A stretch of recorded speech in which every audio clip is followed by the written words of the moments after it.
Hey guys, Cliff Gray here again from Flat Tops Wilderness Guides and True Hunts. So I actually got a couple emails after my my last kind of first aid kit, emergency kit YouTube video. So I thought I'd follow up with what's actually in my this little bag here. Okay, I kind of mentioned it in those videos, but I didn't go in detail into it. And really, what this is I call this, in my mind, my life or death bag, okay? So I have it when I'm guiding, I have it when I'm doing any other activity in the mountains where I have some risk of exposure to, an injury that could result in death. I'll jump right into it, but I'll just say, this isn't really just for mountain guides or whatever, or people who are exposed. You really should have a little kit like this even in your car, right?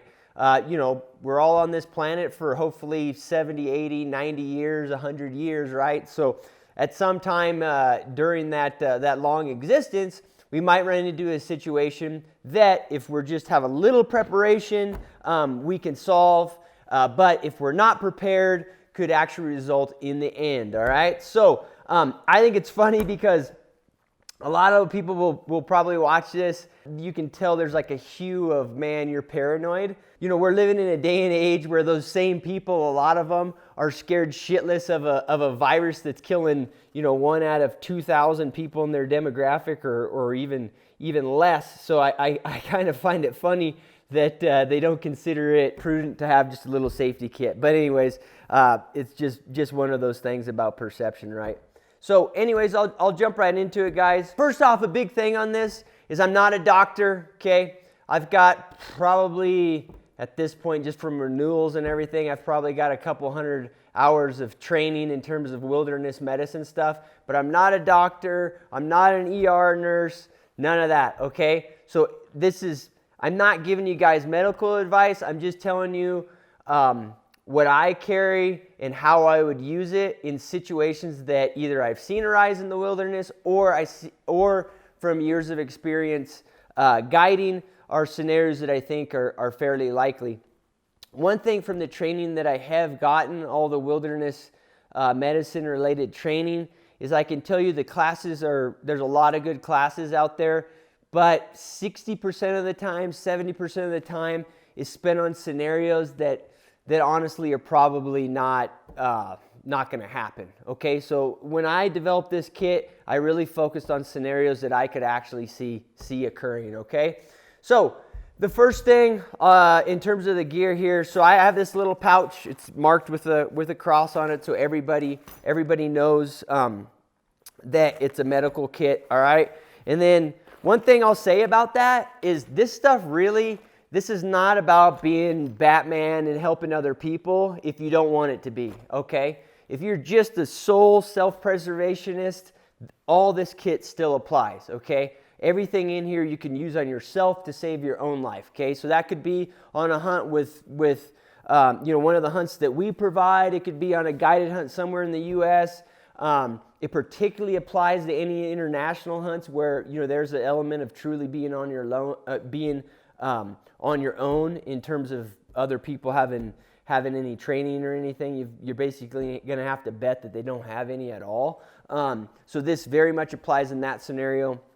But this is really about self-preservation at its core. You can obviously use this stuff for other people and help other people. But if that's not of interest, you're just talking about helping yourself, this will apply, okay? So anyways, what I'm getting at is if you want other people to potentially help you, you need to have your gear marked well, okay? And this is marked as a medical kit, all right? And then I always have it on the outside of my bag or by itself in a position where I can get to it really quickly. If you need something, like in terms of, I'll talk about, one of those scenarios is just like a massive bleeding event, a hemorrhaging event, right?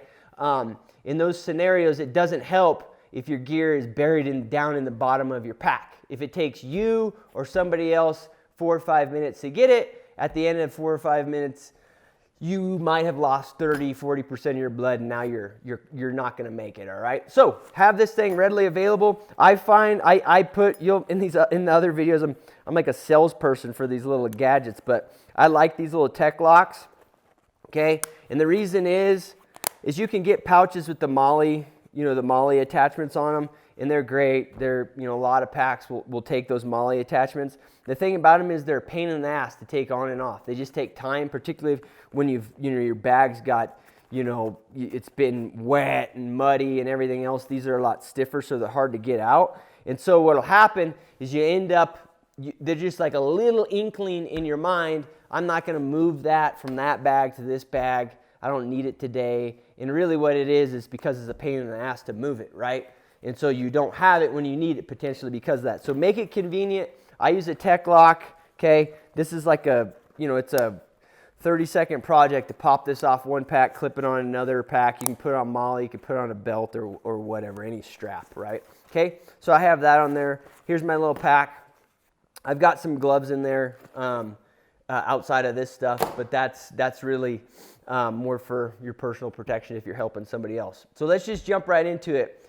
The first scenario that I'll talk about is basically an allergic reaction or anaphylaxis, right? So if you have a history of, you're susceptible to bee stings or some other allergic reaction, you need to talk to your doctor and get an EpiPen, okay? Epinephrine, adrenaline, and you need to always have that with you. Anybody who's been exposed to that generally knows that, so that's not news to you. But people who haven't had an anaphylaxis episode, they tend to jump right into wanting an EpiPen. And I know from just researching it for the sake of my business, there's a couple problems with epinephrine pens, right? One is they're expensive, and another thing is if they're not cared for properly, kept in a certain temperature range, updated, within the expiration period, stuff like that, you're basically carrying just a nothing, right? And you're depending on it, and you think it's going to work, but it won't because it's expired, it's gotten too warm, it's gotten too cold. Okay, so epinephrine's known for that, and you could do your own research on it. If you want one for whatever reason, and you're not someone that's had major anaphylaxis issues, you have to talk to your doctor, get a prescription, you carry one. I don't carry one because I want all my stuff to be reliable all the time, and I personally have never had like an intense anaphylaxis issue, okay? So what I carry instead is I carry Benadryl, all right? And even if you haven't had a bad allergic reaction, it doesn't mean you're not going to. It could be food that you're fed in camp. It could be a new sort of bite or sting in a new area. You could travel across the world, across half the world to go hunting, and you're exposed to just a new allergen, right? So Benadryl can help. It's not going to be as fast acting as adrenaline or epinephrine, which are the same thing, but anyways, it's not going to be as fast acting, but it will help, and it can slow that an allergic reaction down quite a bit if you take them. So that's one of the first things I have. All right, and you should keep it too, and then obviously jump to an epinephrine pen and keep it updated if you have a history of that. Right, but that's something you have to talk to your own doctor about. The other medication that can be a lifesaver, and that's aspirin. I carry chewable aspirin. I briefly mentioned this before, okay? I'm not worried about heart attack and stuff for myself at this point, but it could happen, right? And it's one of the few ways that just by having aspirin on you, you could mitigate potentially death from a heart attack, okay? And there's a lot of good research that suggests that early doses of aspirin can be very useful to you, all right, in those scenarios. And then obviously a lot of people know that they're more susceptible to heart issues, and they should be always carrying this anyways. But there's not a lot of weight there. Probably everybody should have it, right? And you can always help somebody else with it. The dose that they recommend is 325 milligrams.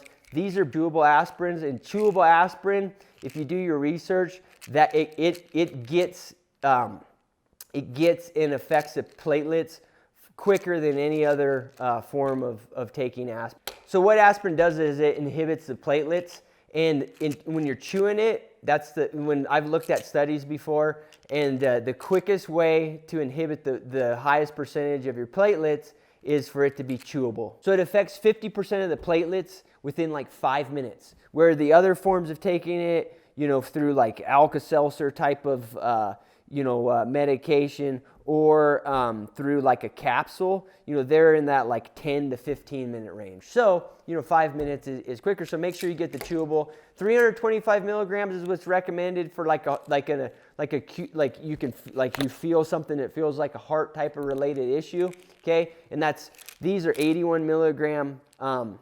But you have to look at it for yourself. Different dosages, obviously, is going to be dependent on what you're carrying, all right? In this case, you know, you'd take 4 of them roughly, all right, to hit that 325 mark. But aspirin is one of those things. So those two scenarios are your most common issues that could arise, honestly. So you should have those in your live or die first aid pack, okay? All right, so the next thing I'm going to talk about, and the last thing is I'm going to talk about like a massive hemorrhage, all right? So in my world, this could be an accidental gunshot wound. It could be a broadhead going through somebody's thigh, you know, a lot of those different scenarios, basically accidents that involve, pretty massive trauma and then a lot of bleeding, okay? For people who are just living their life, you know, the obvious one is a car wreck, okay? So there's a couple things that you can carry. I'll describe a couple options for you. And there's two ways that you can deal with major bleeding problems, right? You can learn how to do a compression wrap, all right, and stop the bleeding via compression, all right? Basically holding pressure, right? Okay? And that'll work in some scenarios. In other scenarios, you're really going to need a tourniquet, okay? And like I mentioned in the other videos, you need to go out and, on the tourniquet thing, it's probably useful for you to go take, a short class and understand how to use one. You have to be pretty damn near brain dead to not be able to understand how to use a tourniquet. But a short little course will make you a lot more proficient at it, and you might want to look into that. Okay? So, on the compression side of things, everybody should have some sort of gauze.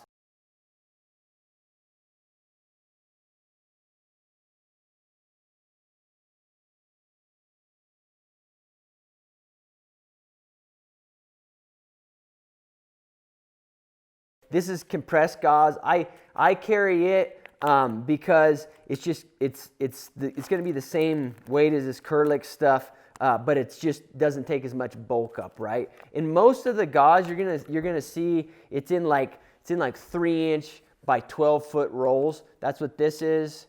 I think this Kerlix is actually 10 feet. Okay, but that's for most scenarios. That's what you're gonna need, right? So just one of these is probably fine. You can take a couple if you need them, and that's for basically applying it to the wound before you do a compression wrap, or if you're just going to hold pressure. Okay, and then there are items out there like Quick Clot, and what I'll say about these is you got to go do your research and see if you're comfortable using it. I've talked to ER docs, and a lot of them recommend carrying it. They say, hey man, if like you're gonna do for a pretty massive hemorrhage that you can stop with a compression wrap, you can put it's basically gauze that has the quick clot impregnated in it. You can put that on the wound first, okay, and then you can do your compression wrap. All right.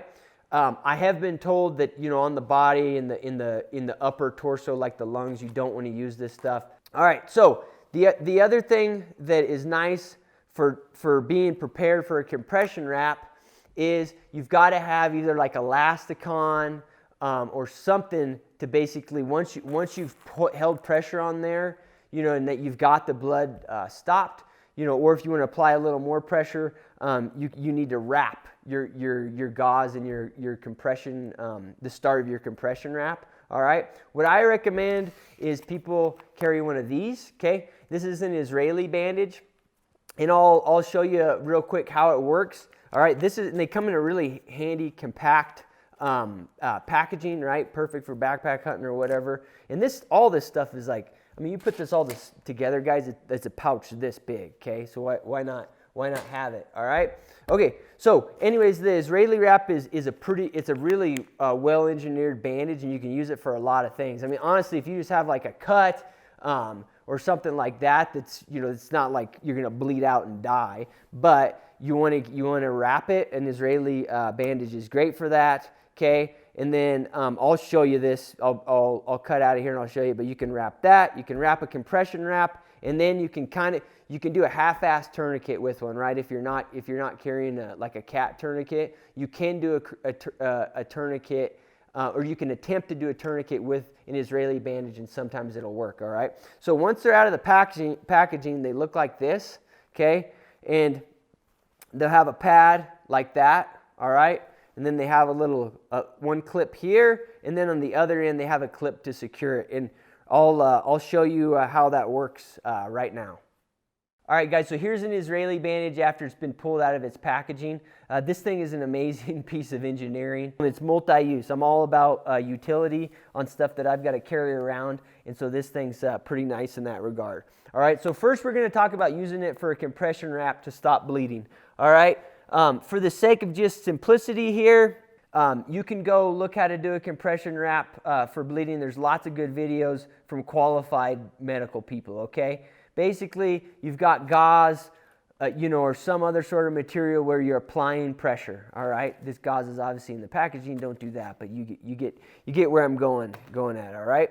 All right, so the Israeli wrap, it's got a pad on it, all right? See that pad?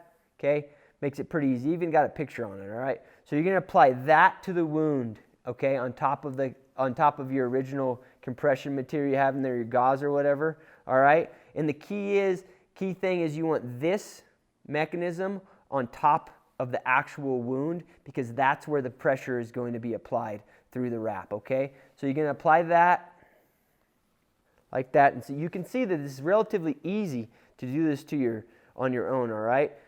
Now you're going to put it in that hook, okay? And the best way to do that is to turn the wrap, okay? So here it's flat, turn it, put it through the hook, and then you're going to catch that enclosure, and then I find that you want to hold it when you first catch it, and that's going to put, you'll see here, that's flat now, right? And so that's right against the source of the bleeding, okay? All right, so now you're going to do a wrap.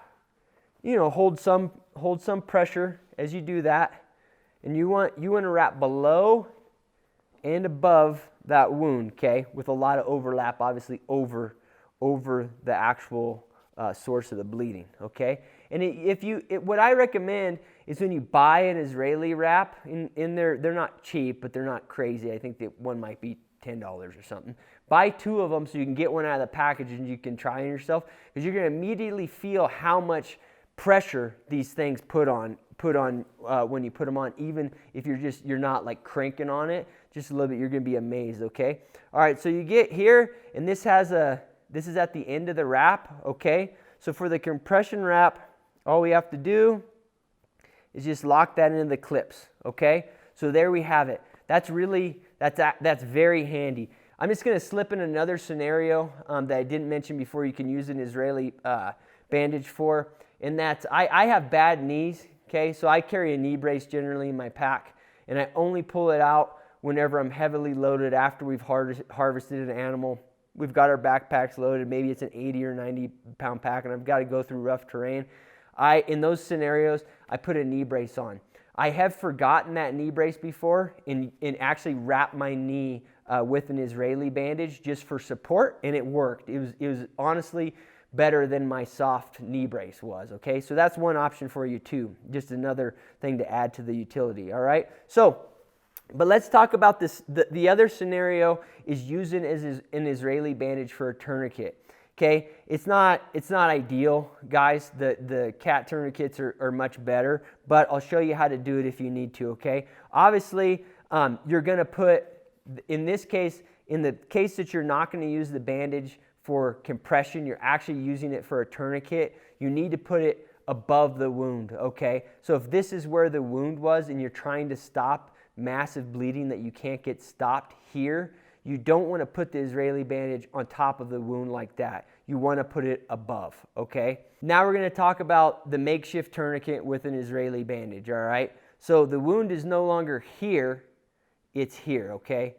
It's below the tourniquet we're going to put on, right? We're going to put the tourniquet closer to the source of the blood flow, right? If the wound is here, we need to be above it so we can stop the bleeding at the wound, all right? So let's say we have a, we have a femoral artery wound down here we can't stop with compression, okay? So we're applying a tourniquet. Okay, we've gotten to the, we're going to wrap it just like we did before, all right?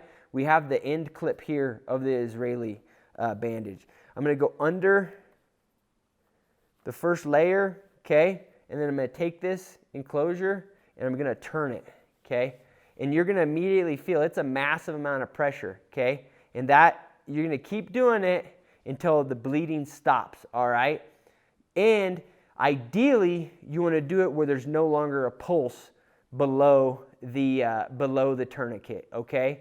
And it's going to be way tighter than you think it needs to be, all right? Just keep tightening it until there's no bleeding, all right? And then what you're going to do, okay, I'm going to take this off a little bit because I've already got it too tight for my leg to talk to you at the same time. But once you have the pressure applied, what you can do is you can take and you can hook that clip into the other layers of the bandage, all right, like that.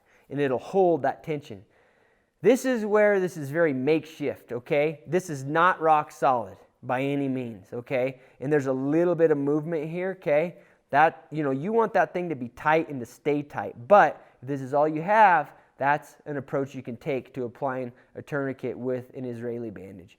If you practice a few times and I think in most scenarios you're going to have good luck with it, but just realize it's not the perfect tool, but it's a multi-use tool, okay? All right, guys, so that's the Israeli bandage, a pretty cool item. If you're just bound in a tourniquet, you don't want to carry like a dedicated cat tourniquet, but you want to be able to do a compression wrap for hemorrhaging and the potential to do a tourniquet, the Israeli bandage is a pretty badass solution, okay? All right, so here's a cat tourniquet.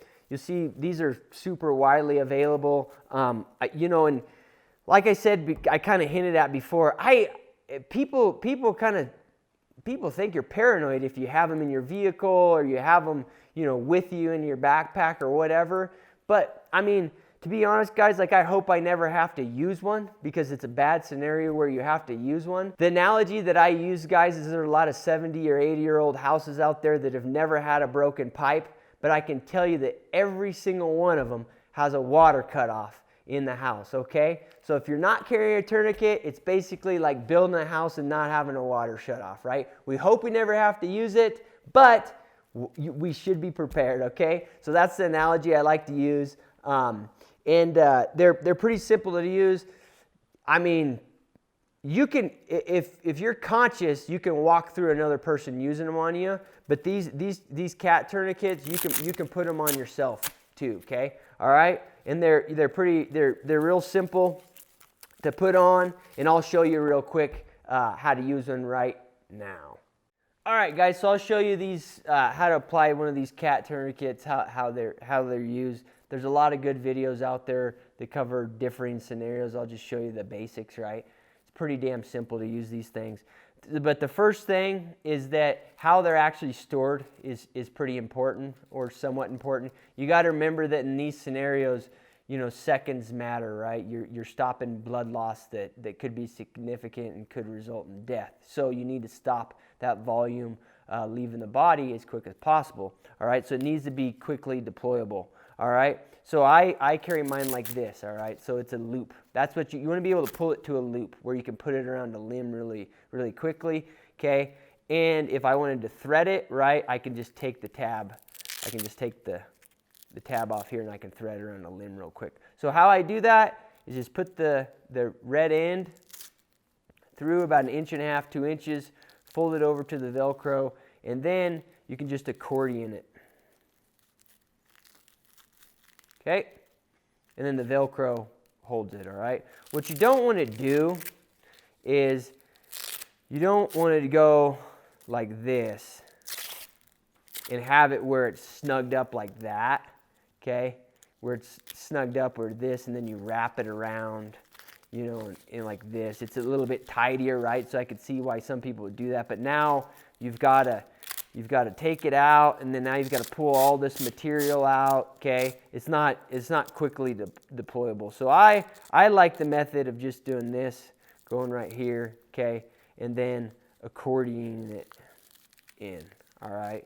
And then having the tourniquet mechanism here, all right, loose, all right? You don't really want to have this in here locked in, okay? If you have that locked in, it's another thing you're going to have to take off. You want it ready for action, so you can kind of have that sitting there. You can have it sitting here, either way. But I wouldn't Velcro it in there, okay? All right, so you pull out your tourniquet, right? Here you go, all right? So you can thread it over the limb, and you can do this on yourself pretty easily, okay? And then what you're going to do, same deal. In this scenario, we're going to say that the wound is below where you're going to apply the tourniquet, right? All right. And so if it's on an arm, it's going to be further away from your heart, right? You're going to stop the flow before where it's exiting the body, right? Is that the easiest way to say it? I think something like that. All right. So anyways, the wound's here. Okay, we're going to apply that. We're going to put this over the limb or thread it around the limb and through here. Okay, we're going to pull this off, and then we're going to pull this as tight as possible, guys. When you're doing this, make sure that the dial here is still accessible to you, all right? Don't pull it and have it under, in here or whatever. Have it up in here, okay? So you're going to pull that as tight as you can. You're going to pull it a whole hell of a lot tighter than what I'm doing right now, okay? And you can do it over clothing. Just make sure there's not, there's not like keys or some other item in the clothing that's going to stop the tourniquet. And basically, what you're going to do is you're going to pull really tight. I'm not going to do it here because it'll start thumping, and I don't want to deal with that right now while I'm trying to talk. But once you have that really tight, then you're going to just snug it up with this, okay? And this thing is going to put an enormous amount of pressure on there, okay? And then let's assume that I have enough, okay? Then I'm going to go in here and lock it, all right? And then you can put this Velcro enclosure across. This one has a little thing that says time on it, and that's because medical professionals, they want you to put the time on here, because when you put a tourniquet on, you're pretty quickly going to start doing some tissue damage below the tourniquet, because you've limited the blood flow there. You can read about it. What I'll say, because I don't want to be giving details or recommendations, but what I'll say is they can deal with a tourniquet that's been on there a lot longer than you might have heard, okay? All right, so read about it. A tourniquet can be on a body part for quite a long time before it becomes irreversible, okay? Obviously, there's tons of other variables, but it's nice if you put the time on here so medical professionals know when the tourniquet was applied, okay? You want to make sure, obviously, this is as tight as tight can be. You're gonna want it to be tighter than you think. Okay, so just keep going until the blood loss stops, and get a pulse below the tourniquet, and you want that pulse to be non-existent. Okay. All right. So that's your cat tourniquet. All right, guys. So I hope that showing you the different options for compression wraps for hemorrhaging, and tourniquets for bleeding that you can't stop. I hope that's useful to you, and I hope I've convinced you also to carry those, have them in your vehicle, and then when you're out doing activities that might pose a risk, have them on you and available. Okay? All right? So that's pretty much it. The one other thing I just was thinking about is I do keep a little light in there. All right? This is just a little stream light. All right? Beep. All right? And the thing about it is, it's no big deal to keep it in there. It's literally the size of my finger, all right? My pinky finger. So it's just nice to have a light handy, all right? Again, you don't have to dig in your pack for another thing. You can't do anything without light, so I consider it a fairly important safety mechanism. This one actually happens to have a mount for a pick rail on it, but it's no big deal. I have that. That's more for if you got raccoons or something trashing, getting in your garbage in the middle of the night or something, right? But you can ignore that. Okay, so you would just have this potentially in your pack if you don't want a mount like that. So anyways, guys, I hope that was helpful to you, and we'll talk to you later.